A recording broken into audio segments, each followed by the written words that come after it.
Well, John, Hello, Oliver. and today we're going to talk about the coronavirus in Sweden. They've taken a different approach. They have. Sweden didn't close their schools or anything else. The people that they had people that were at risk, people over 70, well, they dealt with them in a way that to not have them at risk. And so schools were open and businesses were open, all the rest of it. They had some deaths from the corona thing, but nothing that would be sort of because they didn't close.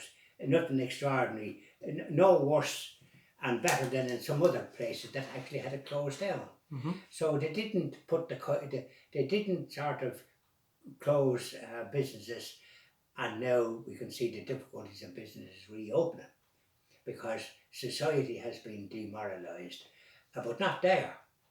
And I think there was one or two other countries as well, but that one stood out. And so that's the beauty of Sweden.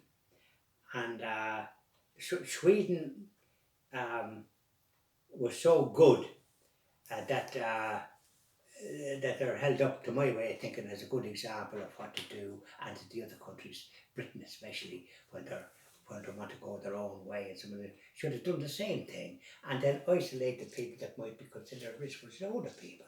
Young people might get it and they'll overcome it. But what Caitlin talking about, hospitals wouldn't be able to cope and a whole heap of stuff. Now, it's also about Sweden, and this is an item that came that was in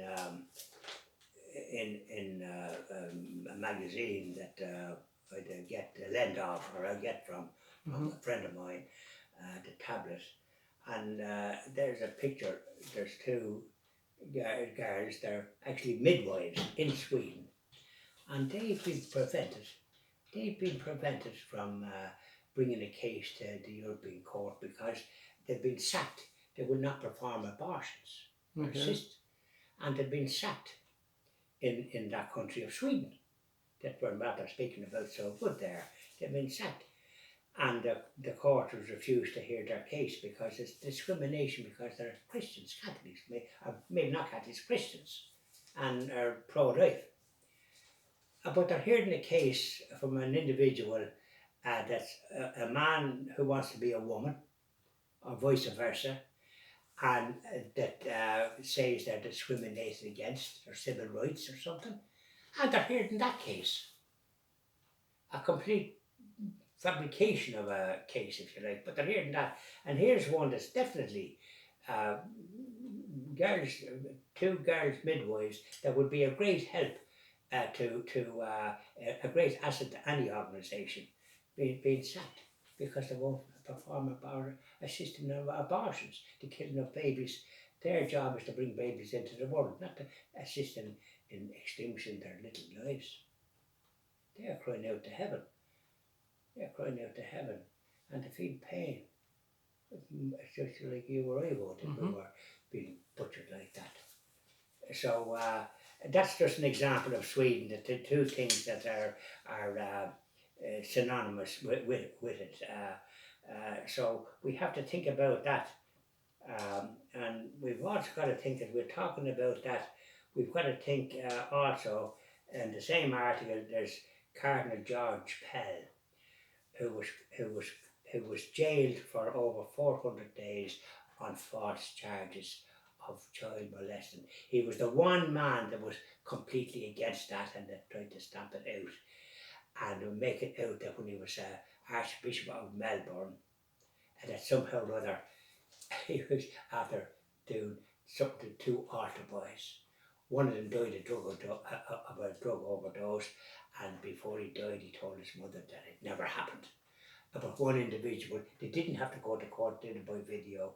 He was in the state of Victoria, jailed and condemned. The Supreme Court in that country, to their credit, unanimous, no dissenting voice. The Supreme Court of Victoria, which is local, 2-1, confirmed the thing, and this poor Cardinal Pell jailed for 6 years, in jail for 400 years. no animosity, but he was, that's an example, if you like, of the sort of justice. And the police have been criticised in that state of Victoria, which includes Melbourne. And they're still trying to justify themselves, but they can't now. They've lost out. And he was acquitted by the Supreme Court. And was not a dreadful case. So this is the sort of thing that happened in that country, and it's the danger of a society going secular. That the people that look after the homeless and look after the destitute, which is Catholics, not atheists and not socialists, but Catholics. And this man now is free. There'll be a book about it. There's been programs about it that I've seen in the WTN, which is great. You hear nothing about it on the local TV crowd that's looking for their licence fee morning, noon and night, and who do not promote anything to do with the Irish culture, the proper culture, the Catholic culture, the penal culture, or anything of that calibre.